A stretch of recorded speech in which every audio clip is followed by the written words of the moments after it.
स्वागत है। बढ़ेंगे खबरों की ओर। इस बीच बड़ी अपडेट, जहां देश के कई राज्यों में बारिश का कहर देखने को मिल रहा है। उत्तराखंड में बारिश से लैंडस्लाइड हुई है। 3 दिन से भारी बारिश हो रही है उत्तराखंड में। मुंबई में भारी बारिश पर रफ्तार लग गई है, लेकिन लगातार बारिश ने जनजीवन प्रभावित कर दिया। मुंबई की लोकल ट्रेन चल रही है बारिश के चलते लेट। पूर्वी उत्तर प्रदेश और बिहार की बात कर ले तो दोनों की नदियां इस समय उफान पर है। सीएम योगी ने अधिकारियों को निर्देश भी जारी कर दिए गए हैं कि इस समय अलर्ट मोड पर रहे। नेपाल से छोड़ा गया है बाढ़ का पानी, जिसमें नेपाल के पानी से उत्तर प्रदेश और बिहार की नदियां इस समय उफान पर नजर आ रही है। निचले इलाकों में बाढ़ का पानी भर गया है और इसके साथ ही साथ अगर उत्तर प्रदेश की बात की जाए तो 50 से ज्यादा गांव पानी की चपेट में, बाढ़ की चपेट में आ गए हैं। फिलहाल यहाँ पर अधिकारियों को निर्देश जारी कर दिए गए हैं। हमारे साथ हमारे सहयोगी उत्तराखंड से पंकज गहरोला जुड़े हुए हैं और ज्यादा जानकारी लेंगे। पंकज, इस बीच अगर बात की जाए, मानसून का सीजन पूरी तरह से आ चुका है और भारी बारिश देखने को मिल रही है पहाड़ी इलाकों में, लेकिन लगातार जो लैंडस्लाइड की घटनाएं वो भी ज्यादा निकल के सामने आ रही। तो इस बीच क्या कुछ व्यवस्थाएं रखी जा रही, किस तरह से वहां पर यातायात को सुचारू रूप से किया जा रहा है और लोगों के लिए क्या अलर्ट जारी किया गया है? बिल्कुल जया, जिस तरीके से यहाँ पर मानसून का सीजन जारी है और लगातार बारिश का दौर भी जारी है। अगर मैं आज की बात करूँ तो आज भी मौसम विभाग से जो हमारा कुमाऊं का क्षेत्र है, 6 जिले है, वहाँ पर बारिश का रेड अलर्ट जारी किया गया है और जो गढ़वाल का क्षेत्र है उसको कुछ राहत आज नजर आई है और यहाँ पर येलो अलर्ट गढ़वाल के क्षेत्र में जारी की गई है। और जो जिस तरीके से कल यहाँ पर चार धाम यात्रा पर रोक लग गई थी, स्थगित कर दी गई थी, आज वो यात्रा एक बार सुचारू कर दी गई है। तो कहीं राहत जरूर चार धाम यात्रा में आने वाले श्रद्धालुओं के लिए है, लेकिन कुमाऊं में लगातार बारिश का दौर जारी है।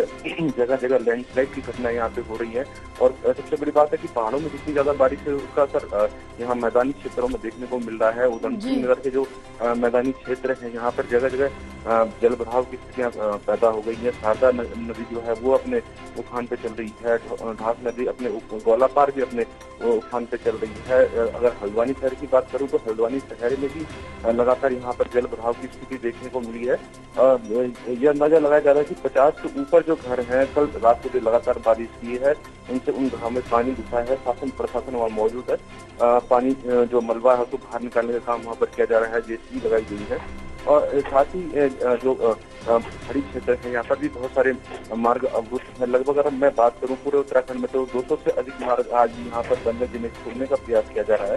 फिलहाल अच्छी खबर ये है कि जो चार धाम यात्रा है वो आज सुचारू हो गई है। जो आपदा प्रबंधन विभाग है उन्होंने यात्रा सुचारू कर दी है। दूसरी ओर मुख्यमंत्री ने एक बार फिर आज जो कुमाऊं के 2 जिले हैं, खासकर उधमसिंह नगर और नैनीताल, 2 जिलों के जो डीएम है उनको सचेत रहने का निर्देश दिया है, अलर्ट रहने का निर्देश दिया है, क्योंकि दोनों क्षेत्र ऐसे हैं जहां पर जल भराव की स्थिति पैदा हो रही है। तो लगातार यहाँ पर प्रशासन की कोशिश है कि जो मार्ग है उनको खोला जाए और जहाँ जल भराव की स्थिति पैदा हो रही है वहाँ पर ड्रेनेज सिस्टम को 400 किया जाए। बिल्कुल पंकज, क्योंकि अगर यहाँ पर पहाड़ों की बात की जाए तो पहाड़ों में थोड़ी ज्यादा सावधानी बरतनी होती है। जिस तरह से अगर यात्री यात्रा करने के लिए निकलते हैं तो उस दौरान जब लैंडस्लाइड होते हैं, रात जो मार्ग है वो भी बाधित हो जाते हैं और अभी भी कई ऐसे मार्ग है लैंडस्लाइड से और बारिश के चलते बहुत से ऐसे मार्ग है जो जिनका संपर्क टूटा हुआ है, पूरी तरह से बाधित पड़े हुए हैं। उनके लिए क्या कुछ अभी व्यवस्थाएं की जा रही है? बिल्कुल, जिस तरीके से जो मार्ग यहाँ पर अवरुद्ध हुए हैं, खासकर जो नेशनल हाईवे हैं, स्टेट हाईवे हैं, वहाँ पर लगातार कोशिश की जा रही है कि उन मार्ग को खोला जाए। जगह जगह पर जेसीबी यहाँ पर तैनात की गई है, क्योंकि हर साल जब बरसात का सीजन शुरू होता है तो यहाँ पर मार्ग अवरुद्ध होते हैं, लैंडस्लाइड होती है। तो इसलिए पहले से ही ये व्यवस्था कर ली जाती है कि जिन क्षेत्रों में अधिक लैंडस्लाइड होता है इन दोनों को चिन्हित करके वहाँ पर 24 घंटे जेसीबी खड़ी रहती है और जैसे ही वहाँ पे मलबा गिरता है तो उनको हटा दिया जाता है। लेकिन फिर भी कई मार्ग ऐसे हैं जहाँ लगातार अवरुद्ध चल रहे हैं, उनको भी खोलने की कोशिश की जा रही है। जैसे बद्रीनाथ नेशनल हाईवे है वो जगह जगह पर अवरुद्ध हो रहा है, केदारनाथ नेशनल हाईवे वो भी जगह जगह पर अवरुद्ध हो रहा है, उसको भी खोलने की कोशिश की जा रही है। ऐसे ही जो ग्रामीण सड़क हैं वो भी लगातार बंद हो रहे हैं, उनको भी खोलने की कोशिश की जा रही है, क्योंकि मुख्यमंत्री ने पहले से ही निर्देश दिया है कि अगर कहीं भी मार्ग अवरुद्ध होता है तो उनको तुरंत खोला जाए। साथ ही जो प्रशासन है उनको पूरे तरीके से यहाँ पर उत्तराखंड में अलर्ट मोड पर रखा गया है। नदी किनारे जो घर हैं उनको लगातार यहाँ पर सचेत किया जा रहा है। प्रशासन की टीम वहाँ मौजूद है और उनको सचेत किया जा रहा है कि नदी जल स्तर बढ़ता है तो वो सुरक्षित स्थानों पर चले जाए। साथ ही जो नदियों के किनारे जो घाट बने हैं उनसे भी जाने के लिए भी रोक लगाई गई है। बिल्कुल पंकज, फिलहाल तमाम जानकारी साझा करने के लिए बहुत शुक्रिया आपका। चलिए अब हम बिहार का हाल जान लेते हैं कि वहां पर इस समय क्या कुछ हालात बने हुए हैं। हमारे साथ हमारे सहयोगी बिहार से संतोष जुड़े हुए हैं। संतोष, बिहार में बाढ़ और बारिश के क्या कुछ हालात बने हुए हैं, क्योंकि जो नेपाल से पानी छोड़ा गया है उससे जो बिहार के नदियां तालाब है उनमें भी उफान देखने को मिल रहा है और जो यहाँ पर रेड लाइन सेट की गई है उसके ऊपर इस समय नदियां बह रही हैं।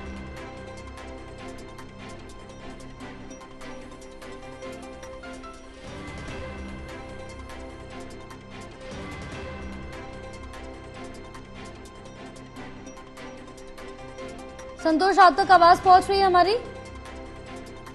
चलिए दोबारा से संपर्क साधेंगे हम संतोष से और बिहार का हाल चलेंगे। फिलहाल आपको बताते चले कि यहाँ पर अगर जिस तरह से देखा जाए भीषण बारिश हो रही है, 24 घंटे लगातार बारिश होने से जो नदियां इस समय है वो अपने उफान पर नजर आ रही। बाढ़ का जो खतरा है वो भी लगातार मंडरा रहा है। फिलहाल बताते चले कि यहाँ पर अलर्ट मोड पर अधिकारियों को रखा गया है।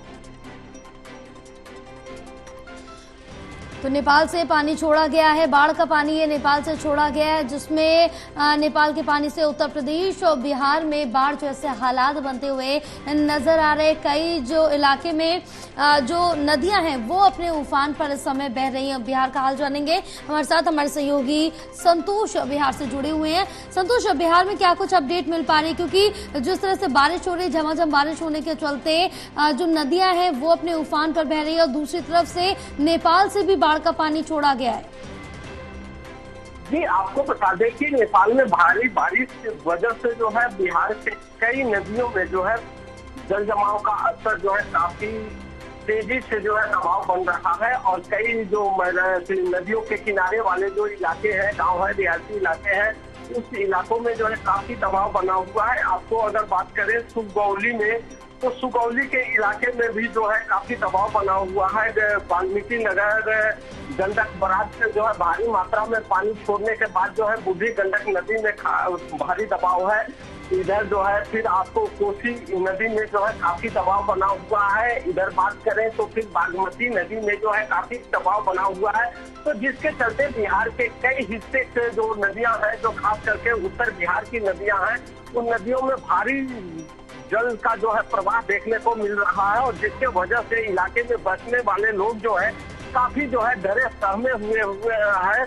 कई जगह के बांध का जो इलाका है वह इलाका भी जो है बांध जर्जर हालत में है और अभी सूचना मिल रही है कि मुख्यमंत्री नीतीश कुमार जो है नदियों का निरीक्षण करने के लिए हेलीकॉप्टर से जो है चल पड़े हैं। तो देखना होगा कि आज मुख्यमंत्री नीतीश कुमार बिहार के कई हिस्सों में जो है नदियों का जो जल स्तर है उसका निरीक्षण करने जा रहे हैं। निरीक्षण करने के बाद किस तरह से कई निर्देश देते हैं और किस तरह से बचाव का उपाय बताते हैं, ये देखने वाली होगी। लेकिन जिस तरह से नेपाल में भारी बारिश के बाद और बिहार के कई नदियों में जो है जल का स्तर काफी तेजी से बढ़ा है। बिल्कुल, कहीं ना कहीं नदियों का जो जल स्तर है लगातार बढ़ रहा है, जिससे खतरा भी बढ़ता जा रहा है बाढ़ का। फिलहाल संतोष, तमाम जानकारी साझा करने के लिए बहुत शुक्रिया आपका।